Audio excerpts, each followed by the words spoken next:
యేసే దేవుడు ఊరంతా లోకమంతా చాటుదా. యేసే రక్షకుడు తెలియని వారందరికీ తెలుపుదా. పంపుదా తెలుపుదా అందరికీ తెలుపుదా.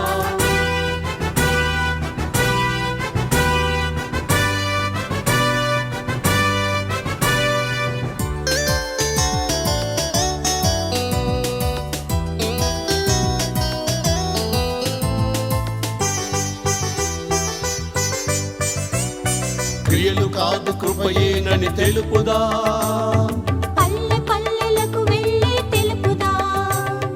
క్రియలు కాదు కృపయేనని తెలుపుదా. పల్లె పల్లెలకు వెళ్ళి తెలుపుదా.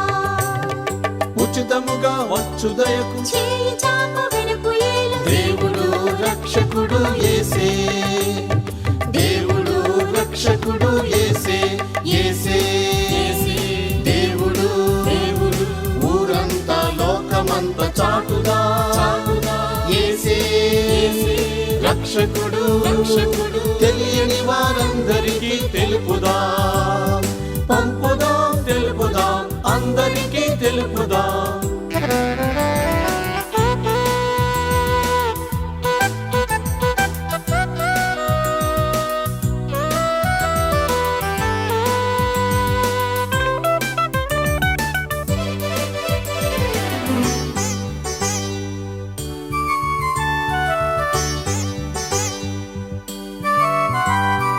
ఎండు నేలను పండించు దేవుడు చీకటి బ్రతుకును వెలిగించు రక్షకుడు.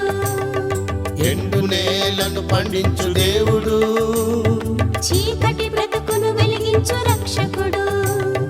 దిగజారిన జీవితమైన అవమానము పాలైన చేరరమ్మని పిలిచే రక్షకుడు. చేరరమ్మని పిలిచే రక్షకుడు యేసే దేవుడు ఊరంతా లోకమంతా చాటుదా. యేసే రక్షకుడు తెలియని వారందరికీ తెలుపుదా. పంపుదా తెలుపుదా అందరికీ తెలుపుదా.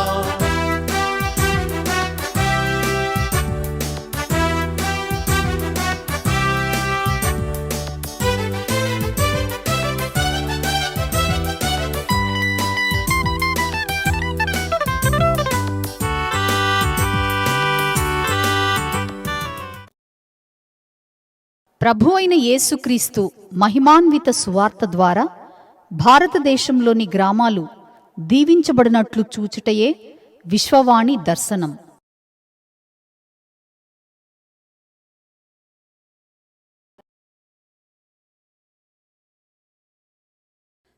ఈ గ్రామానికి 2009 మార్చి 28వ తేదీన ఒక చక్కని మందిరం నిర్మించడం జరిగింది. ప్రస్తుతం సహోదరులు బి అప్పారావు గారు పరిచర్య చేస్తున్నారు. 63 బాప్తిజం తీసుకొని దేవుణ్ణి ఆత్మతో సత్యముతో ఆరాధిస్తున్నారు. దేవునికే మహిమ. ఇలాంటి గ్రామాలు మన ప్రాంతాలలో ఎన్నో ఉన్నాయి. దయతో తప్పక ప్రార్థించండి, సహకరించండి. దేవుడు మిమ్ములను దీవించునుగాక.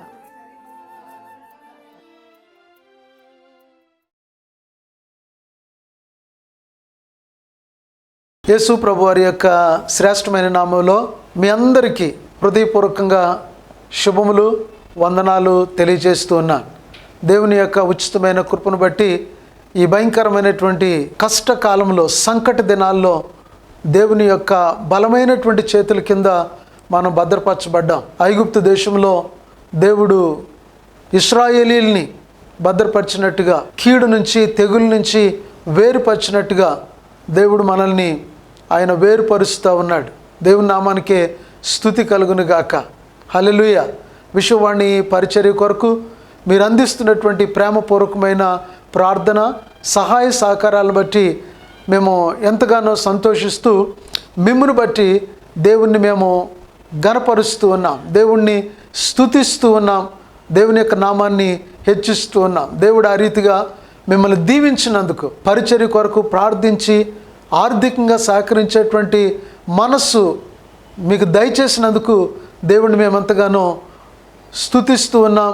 ఆయన్ని ఘనపరుస్తూ ఉన్నా. ఇంకా దేవుడు మిమ్మల్ని బహుగా ఆశీర్వదించాలని, సర్వ సమృద్ధి చేత దేవుడు మిమ్మల్ని దీవించాలని, సమస్త జ్ఞానమునకు మించినటువంటి ఆయన సమాధానము మీ హృదయములకును తలంపులకును సర్వదా కావలి ఉండాలని మీ కొరకే దేవుణ్ణి మేము ప్రార్థన చేస్తూ ఉన్నాం. హల్లెలూయా. పరిశుద్ధ లేఖన భాగంలో నుంచి యోబు గ్రంథం 1వ అధ్యాయము 4-5 వచనాలు ఈ దినాన్ని ధ్యాన భాగంగా దయచేసి మీ ముందు ఉంచుకోవాల్సిందిగా నేను మనవి చేస్తూ ఉన్నాను. అతని కుమారులందరూ వంతుల చొప్పున అనుదినము ఒకరికొకరు తమ తమ ఇండ్లలో విందు చేయనై కూడినప్పుడు తమ ముగ్గురు అక్క చెల్లుండ్రు తమతో కలిసి అన్నపానములు పుచ్చుకొనవలనని వారిని పిలిపించుచూ వచ్చిరి. వారి వారి విందు దినములు పూర్తి కాగా యోబు తన కుమారులు పాపం చేసి తమ హృదయములలో దేవుణ్ణి దూషించరేమో అని వారిని పిలువనంపించి వారిని పవిత్రపరిచి అరుణోదయమున లేచి వారిలో ఒక్కొక్కని నిమిత్తమై దహన బలి నర్పించుచు వచ్చెను. యోబు నిత్యము అలాగు చేయుచుండెను. యోబు గ్రంథము బైబిల్ చరిత్రలో చాలా ప్రత్యేకమైంది. చాలా విలువలు కలిగినటువంటి ఆ చరిత్ర యోబు చరిత్ర అని మనము ఎరుగుదాం. లేఖనాలని మనం గమనించినప్పుడు పరిశుద్ధాత్మ దేవుడు యోబు కొరకు వ్రాయించినటువంటి మాటలు, ఆయన యొక్క వ్యక్తిగత క్యారెక్టర్ గురించినటువంటి సంగతుల్ని మనము గమనించినట్లయితే యోబు యథార్థవర్తనుడు, యోబు న్యాయవంతుడు, యోబు దేవుని యందు భయభక్తులు కలిగి చెడుతనమును విడిచినవాడు. అలాగే 4వ విషయాన్ని గమనిస్తే 7 కుమారులు 3 కుమార్తెలు కలిగి చాలా చక్కని కుటుంబ వ్యవస్థని నడిపించినటువంటి వ్యక్తిగా చరిత్రలో మనకి కనబడుతూ ఉన్నాడు. అతనుకున్నటువంటి ఆస్తి కొరకు మనము ఆలోచన చేస్తే 7,000 గొర్రెలు, 3,000 ఒంటెలు, 500 జతల ఎడ్లు, 500 ఆడ గాడిదలు, బహుమంది పనివారు. వారి యొక్క కుటుంబంలో ఉన్నటువంటి ఒక మంచి అలవాటు, యోబుకు కలిగినటువంటి 7 కుమారులు కూడా ఆయా సందర్భాల్లో లేక పండుగ దినాల్లో వారు ఒకరి ఇంట్లో ఒకరు రోజు విడిచి రోజు ప్రతి ఒక్కరు కూడా కూడుకొని వారు విందును చేసుకునేవారంట. అంటే సహవాసంగా కలుసుకుని సంతోషిస్తూ విందులో వారు పాలు పంపులు పొందేవారు. అలాంటి సమయంలో వారి యొక్క సహోదరులు 3 కూడా ఆ కుటుంబాలతో పాటుగా వారు వారి యొక్క గృహాల్లోనికి ఆహ్వానించేవారు. ఆ రీతిగా యోబు యొక్క కుమారులు కుమార్తెలు వారు ఆయా సందర్భాల్లో వారు అందరూ కుటుంబాలుగా కలిసి దేవుణ్ణి స్తుతిస్తూ వారు సంతోషంగా విందును ఆరగించేటువంటి అలవాటు వారికి ఉన్నట్టుగా మనం చూస్తూ ఉన్నాం. యోబు కొరకు మనము గమనించినట్లయితే కనుక ఆ రీతిగా వారి యొక్క పండుగ దినాలు సంపూర్తి అయినప్పుడు, అనగా వారి యొక్క బిడ్డలు సహవాసాలుగా కూడుకుని ఆనందించేటువంటి విందు చేసుకునేటువంటి దినాలు సంపూర్తి అయినప్పుడు యోబు ఎంత శ్రేష్టమైనటువంటి ప్రక్రియ జరిగించేవాడో చరిత్ర మనకి తెలియజేస్తూ ఉంది. యోబు వారందరినీ ఆయన యొద్దకు పిలిచి వారికి అనేక విషయాలు బోధించి వారిని పవిత్రపరిచేవాడంట.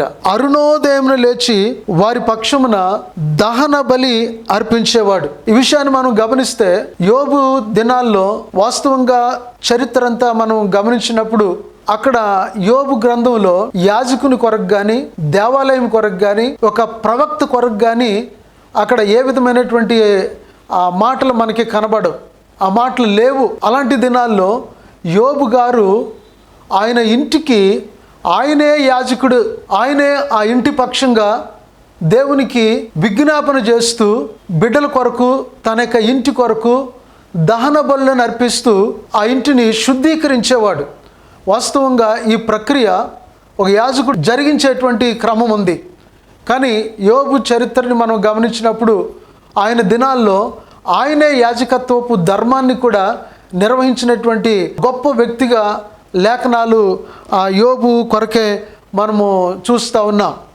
ఆయన కలిగినటువంటి కష్టాన్ని గురించి మనము ఆలోచన చేస్తే, ఎద్దులు గాడిదలు పొలంలో మేస్తూ ఉన్నటువంటి సమయంలో షాబాయిలు వచ్చి ఎద్దులను గాడిదలను తీసుకొని పోయి పనివారిని హతం చేశారు. ఒకే దినాన్ని దేవుని యొక్క అగ్ని దిగి గొర్రెల్ని పనివారిని హతం చేసేసింది.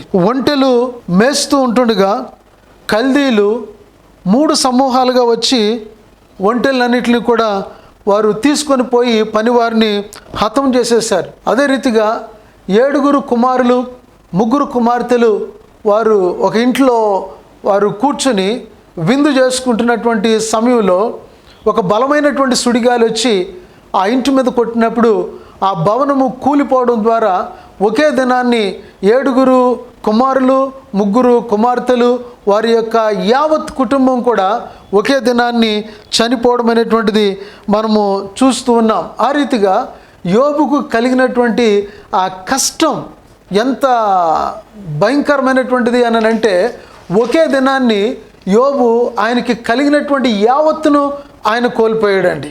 వాస్తవంగా ఇంత కష్టం ఎవరికి రాదేమో. ఒకవేళ ఏదైనా బలమైనటువంటి శోధన శ్రమ గుండా మనము వెళ్ళినప్పుడు యోబు యొక్క చరిత్ర మనల్ని, లేక అలాంటి శ్రమ గుండా వెళ్తున్నటువంటి వారిని ఎవరినైనా ఆదరించేటువంటి ప్రభావము లేక శక్తి యోబు వారి యొక్క చరిత్రలో మనం చూడగలుగుతాం. ప్రియమైన వారలారా, ఇలాంటి గొప్ప చరిత్ర కలిగినటువంటి వ్యక్తి, ఆయన నుంచి మనము ఎన్నో విషయాలు మనం నేర్చుకోవచ్చు. ఆ విషయాలను మనం గమనిస్తే ఈ దినాన్ని ప్రాముఖ్యంగా నేను ఒక విషయాన్ని మీ ముందు తీసుకొని వస్తా ఉన్నాను. అదేంటి అని అంటే, 4-5 వచనాల్లో మనం చదివినటువంటి లేఖన భాగంలో తన బిడ్డల పక్షంగా యోబు గారు చేస్తున్నటువంటి యాజకత్వాన్ని గురించి నేను మీతో కొన్ని విషయాలు మాట్లాడడానికి నేను ఇష్టపడుతూ ఉన్నాను. యోబు తన యొక్క కుటుంబానికి ఆయన యాజకుడిగా ఈ లేఖనాల్లో మనకి కనబడుతూ ఉంది. పరిశుద్ధాత్మ దేవుడు ఈ మాటను ఇక్కడ వ్రాయించి ఉంచాడు. దాని అర్థం ఏమిటి అని అంటే, మనం కూడా మన కుటుంబాలకి యాజకత్వాన్ని మనము నిర్వహించవలసిన వారంగా ఉన్నాం. యాజకత్వపు ధర్మాన్ని జరిగించవలసిన వారంగా ఉన్నామని నేను జ్ఞాపకం చేస్తూ ఉన్నాను. చరిత్రలో ఇలాంటి ఉత్తమమైనటువంటి యాజకత్వపు ధర్మాన్ని జరిగించినటువంటి కుటుంబ యజమాని, లేక ఇలాంటి గొప్ప ఐక్యత, సమాధానము, సమానత్వము కలిగినటువంటి బిడ్డలను కలిగినటువంటి కుటుంబము మరొకటి మనకి కనబడదు. వాస్తవంగా అంత ప్రత్యేకత యోబు గారి యొక్క కుటుంబంలో ఉంది. కారణం ఏమిటి అని అంటే, యోబు గారు నిరంతరము ఆ బిడ్డల పక్షంగా, ఆ కుటుంబ పక్షంగా దేవునికి ఆయన ప్రార్థనలు చేసేటువంటి అలవాటు కలిగినటువంటి వ్యక్తి. ఎప్పటికప్పుడు తన యొక్క కుటుంబాన్ని ప్రభు సన్నిధానానికి తీసుకుని వెళ్ళి వారి పక్షంగా దేవునికి ఆయన విజ్ఞాపన చేసేటువంటి అలవాటు ఉంది. వారి యొక్క శుద్ధీకరణ కొరకే దహన బలులను దేవునికి అర్పించేటువంటి అలవాటు కలిగినటువంటి వ్యక్తిగా లేఖన భాగాల్లో చూడగలుగుతున్నాం. నా ప్రియమైన సహోదరి సహోదరులారా, కుటుంబ వ్యవస్థ చాలా చాలా ప్రాముఖ్యమైనది. సమాజంలో, మన దేశంలో, మన సంఘంలో, వ్యవస్థలన్నిటిలో కూడా కుటుంబ వ్యవస్థ అత్యంత ప్రధానమైనటువంటిది. ఒకవేళ కుటుంబ వ్యవస్థ బాగుంటే కనుక సమాజం బాగుంటుంది. మన సమాజం బాగుంటే మన రాష్ట్రం, మన దేశం బాగుంటుంది. ఒకవేళ కుటుంబ వ్యవస్థే సరిగా లేకపోతే మన యొక్క సమాజం పాడైపోతుంది. కనుక సర్వసాధారణంగా సాతాను మన యొక్క కుటుంబ వ్యవస్థని వాడు టార్గెట్ చేస్తూ ఉంటాడు. మన కుటుంబ వ్యవస్థని దెబ్బతీయడానికి ఆలోచన చేస్తూ ఉంటాడు. అందుకనే తల్లిదండ్రులు పిల్లల్ని సమంగా అర్థం చేసుకోలేనటువంటి పరిస్థితి, పిల్లలు తల్లిదండ్రుల యొక్క బాధను, తల్లిదండ్రుల యొక్క మనసును అర్థం చేసుకోలేనటువంటి పరిస్థితి. సో పిల్లలు తల్లిదండ్రుల మీద తిరుగుబాటు చేసేటువంటి మనసు, అలాగే తల్లిదండ్రులు కూడా పిల్లల మీద కర్కశంగా, క్రూరత్వంగా వారి ఎడల వ్యవహరించేటువంటి పరిస్థితి.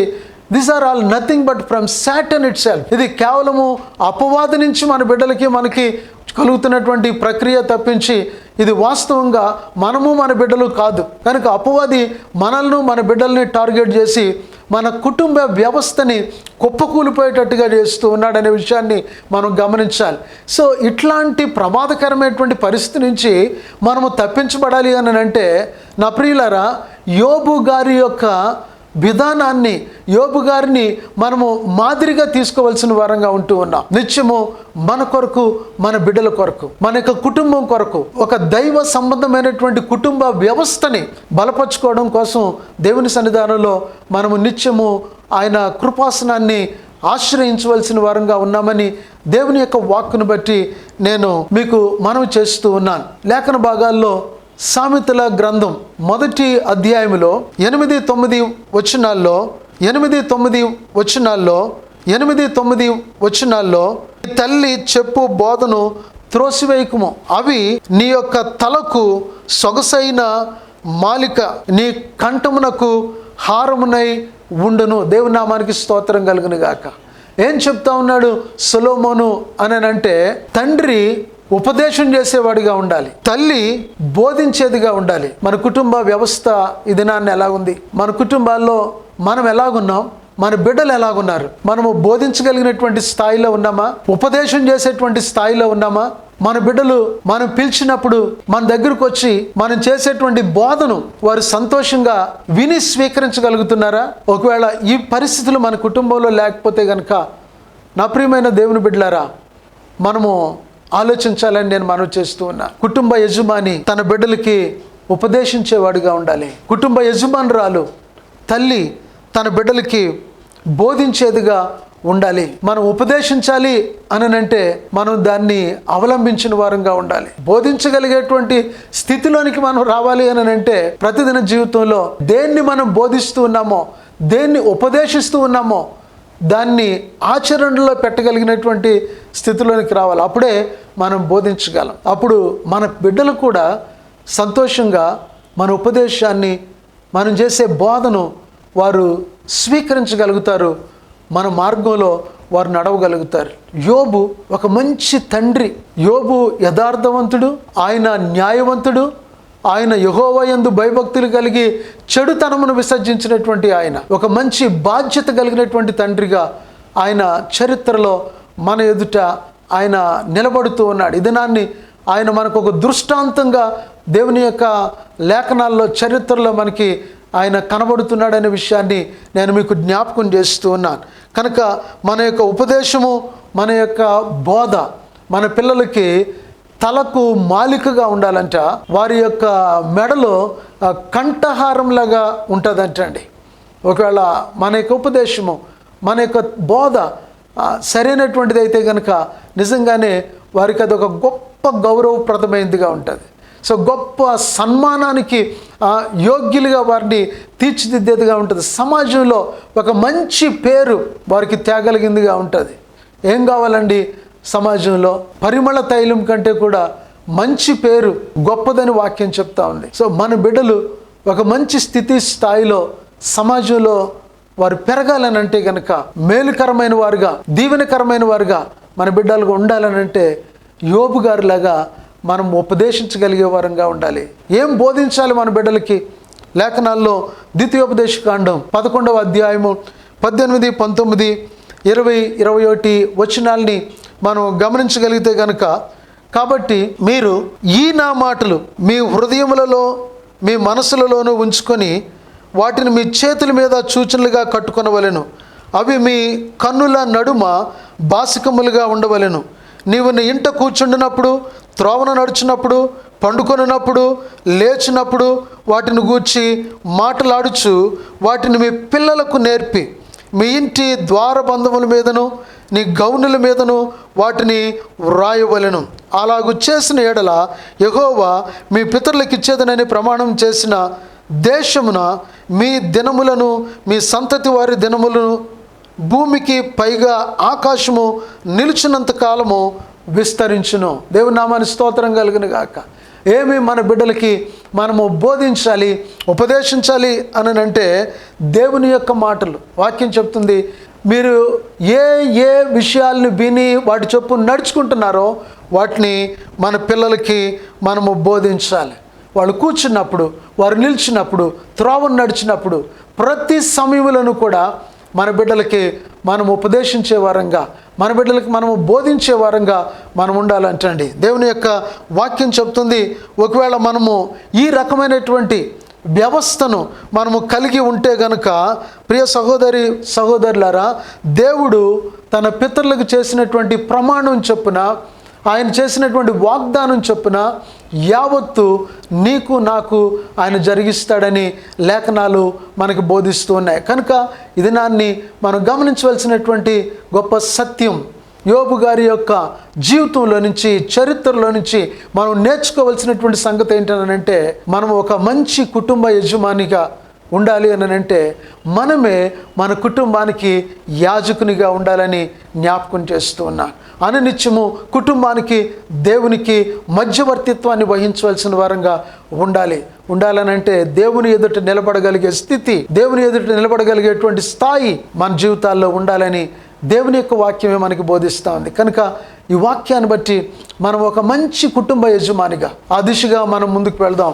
అట్టి కృప పరిశుద్ధాత్మ దేవుడు మనకు అనుగ్రహించును గాక. చిన్న ప్రార్థన చేసుకుందాం. దయగలిగిన మా తండ్రి, మీ నామానికి వందనాలు ప్రభువా, కృతజ్ఞతాస్తుతులు స్తోత్రాలు చెల్లిస్తున్నాం. నాయన, యోబు గారి యొక్క జీవిత చరిత్రలో నాయన ఆయన ఎంత మంచి కుటుంబ యజమానో, నాయన కుటుంబానికి ఏ రకంగా యాజకత్వపు ధర్మాన్ని నాయన జరిగించి తన కుటుంబ వ్యవస్థను కాపాడుకున్నాడో చరిత్రలో నుంచి మేము చూసాం ప్రభు. వందనాలు నాయన. ఈ దినాన్ని యోబు గారిని మా ముందుకు తీసుకుని వచ్చారు దృష్టాంతంగా ప్రభు. నా మట్టుకు నేను, మా మట్టుకు మేము, మా కుటుంబాలకి నాయన యాజకునిగా వ్యవహరించేటువంటి ఆ గొప్ప ఉన్నతమైన స్థితిని మాకు మీరు అనుగ్రహించండి నాయన. ధైర్యముగా నీ ఎదుట నిలబడగలిగినటువంటి స్థితిని మాకు దయచేయండి. మమ్మును, మా కుటుంబాలని, మా కుటుంబ వ్యవస్థని బలపరుచుకుంటూ అపవాదికి సిగ్గును, మీ నామానికి మహిమను తెచ్చువారంగా మమ్మల్ని ఆశీర్వదించండి ప్రభు. మమ్మల్ని అంగీకరించండి. ఈ మాటలు మా కొరకు దీవించండి. యేసునామములో వేడుకుంటూ ఉన్నాం తండ్రి, ఆమెన్.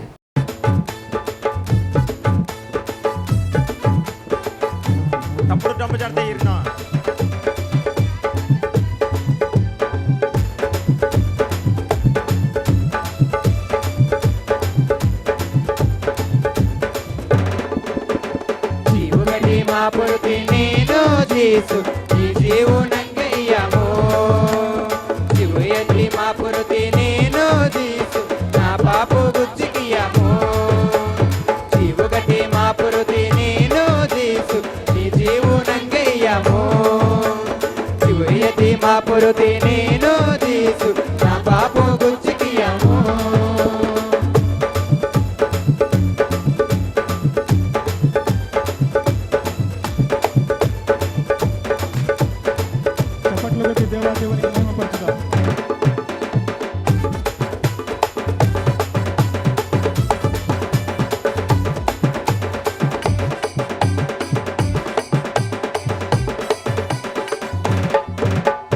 Jangamani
సంప్రదించవలసిన మా చిరునామా విశ్వవాణి, post box 24, ECIL post, Hyderabad 500062.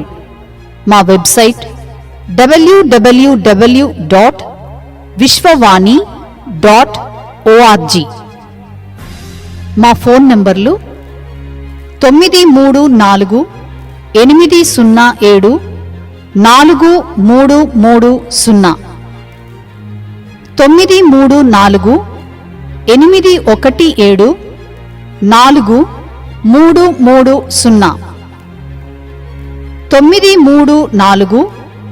9348274330.